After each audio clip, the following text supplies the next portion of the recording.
Hey guys, this is Eckhart's Hello and welcome to another video. You'll have to excuse me, the audio for today's content might be a little jacked up. I got a new XLR microphone, but I'm having some serious issues.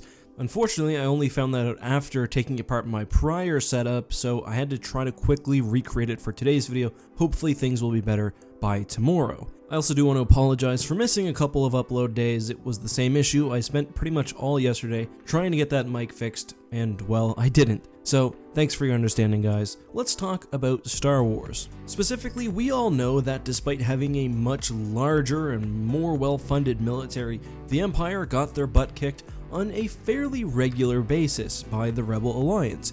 Now, maybe not major victories, the Alliance only got a few of those, like of course at Endor most notably, but the Rebels were constantly winning small victories, just slowly chipping away at Imperial morale. And today we'll be talking about a way that I believe the Empire could have reversed this trend with technology that was actually readily available in the galaxy. However, before we look at how they could have turned the tide, we have to look at what the Alliance was doing successfully so that we can understand what needs to be countered. As we've discussed before on this channel, the Rebel Alliance employed a stateless strategy with a focus on guerrilla tactics and hit-and-run warfare. Basically, what that means is they didn't have one centralized base, they weren't frequently on the same planet for too long, and they did major damage to the Empire typically with very fast starfighters, which would go in, cause damage, then leave.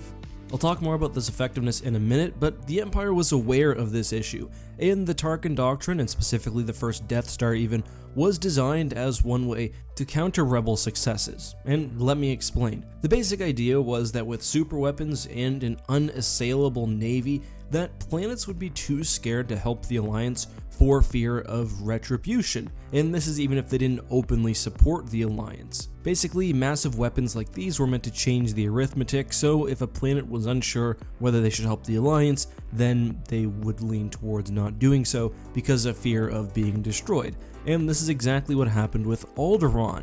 Alderaan did not openly take arms against the Empire, but they were seen as sympathetic to the Alliance and thus were destroyed in a show of force by Tarkin and the first Death Star. However, we now know that this tactic was not very successful and that the Tarkin Doctrine would backfire because it produced a line of ships that weren't really very effective, at least compared to their cost and their needed purpose, and also because these massive acts of war forced people to join the Alliance, and because it gave the Rebels a single target which they could destroy for a massive morale boost. The Empire also had plans to create various capital ships or even smaller vessels which would directly counter the tactics of the Alliance.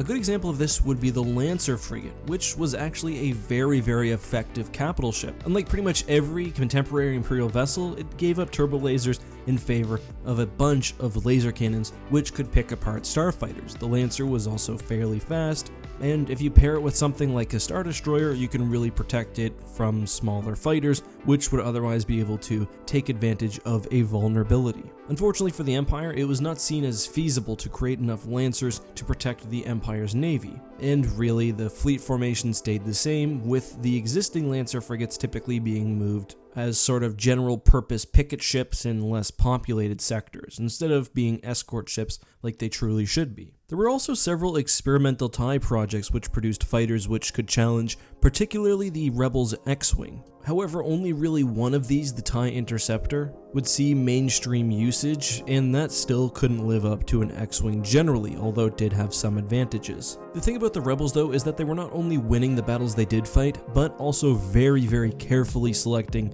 the battles that they would choose to enter. In 9 months, the Lightspeed Panther Wing was able to destroy nearly 300 TIE fighters while losing only 4 of their own X-Wings. And that's because the X-Wing had a hyperdrive and was heavily used as a reconnaissance vehicle, and according to the Essential Guide to Warfare, up to 70% of Rebel X-Wing flying time was used not for combat, but rather observation or reconnaissance. This same hyperdrive, along with the one on ships like the Y-Wing, allowed Rebel ships to get in and then leave before the Empire could counterstrike. And thus, a slippery foe, which the Empire had a very hard time nailing down, remained very elusive. So that's the main issue, I think. How do you counter Rebel starfighter superiority combined with their speed and their ability to bug out of battle when the odds turn against them? Well, I think there's this technology that already existed that could have been employed better in the Empire, and which honestly would have nullified most of the Rebels' advantages. That technology is interdiction. Now, interdictor Star Destroyers of course did exist. However, a ship of that size was extremely expensive to produce, required a lot of technology, and probably some very specialized production facilities. It had to be fully crewed, and interdictors generally weren't very defensively self-sufficient, and they were targets for enemy starfighters. That being said, we've seen generally that the presence of an interdictor is one of the scariest things for a Rebel fleet. So you need this technology in a much more accessible, practical, and miniaturized form.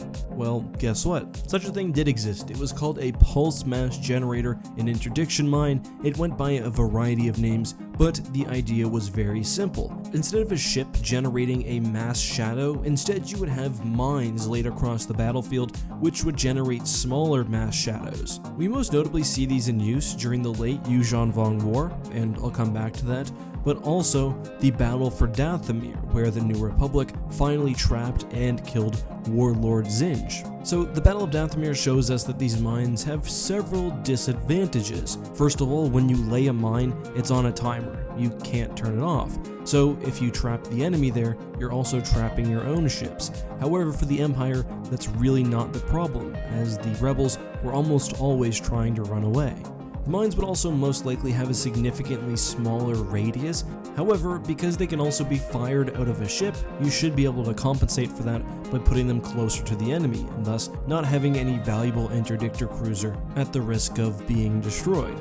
So using technology like this was very risky for the New Republic at the Battle of Dathomir, because they essentially trapped themselves and the Hapen battle cruisers in a gravity well with a super Star Destroyer, but the Empire always had the power advantage against the Rebels, so it would fit perfectly within their existing naval doctrine. They could fit it on Star Destroyers, they wouldn't need any extra personnel, and there's actually other uses for the technology as well. We saw, especially in the late Yuuzhan Vong War, that gravity mines were used to interdict hyperspace routes. So basically you'd place these mines along certain hyperspace corridors, and any ships that tried to travel through it would be ripped out, just like they would be if they tried to pass through where an interdictor Star Destroyer would have been. So for example, at the Battle of Hoth, the Empire could have interdicted any of the nearby hyperspace routes, stationed just a very small single patrol vehicle there with a communicator, and radioed to the fleet if the Alliance showed up.